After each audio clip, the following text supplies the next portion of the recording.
हमर सैया हवे देश के जवान सखी, खेत के किसान सखी ना। हमर सैया हवे देश के जवान सखी, खेत के किसान सखी ना।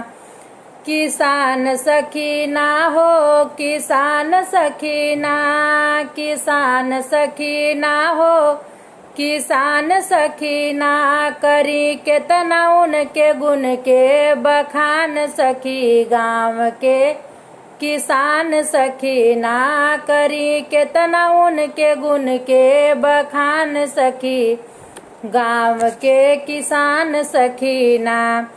हमर सैया हवे देश के जवान सखी, खेत के किसान सखी ना। हमर सैया हवे देश के जवान सखी, खेत के किसान सखी ना।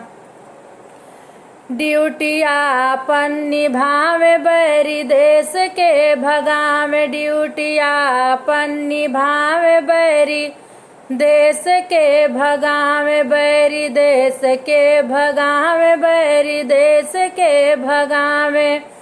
हो बाटे देशवा के उनके गुमान सखी, गाँव के किसान सखी ना। हो बाटे देशवा के उनके गुमान सखी, गाँव के किसान सखी ना। हमर सैया हवे देश के जवान सखी, खेत के किसान सखी ना। हमर सैया हवे देश के जवान सखी, खेत के किसान सखी ना। छूटी घर लेके आवे हरवा खेत में चलावे, छूटी घर लेके आवे हरवा खेत में चलावे, हरवा खेत में चलावे, हरवा खेत में चलावे। कि कबो बोवे गेहूँ कबो बोवे धान सखी, गाँव के किसान सखी ना। कबो बोवे गेहूँ कबो बोवे धान सखी, गाँव के किसान सखी ना।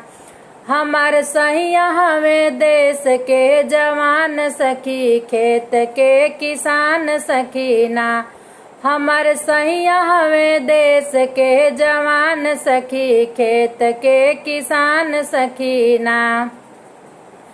अगस्त 15 जो आवे देश आजादी मनावे, अगस्त 15 जो आवे देश आजादी मनावे, देश आजादी मनावे, देश आजादी मनावे। मिल के गाँव सबके साथ राष्ट्रीय गान सखी, गाँव के किसान सखी ना।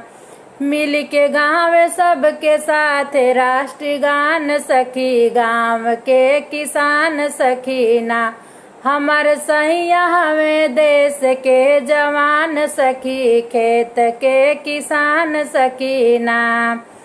हमर सैया हवे देश के जवान सखी, खेत के किसान सखी ना।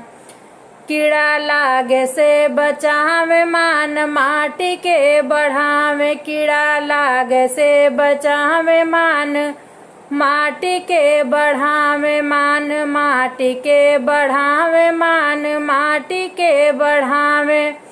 कि हमर आन बान मान सम्मान सखी, गाँव के किसान सखी ना। कि हमर आन बान मान सम्मान सखी, गाँव के किसान सखी ना। हमर सैया हवे देश के जवान सखी, खेत के किसान सखी ना।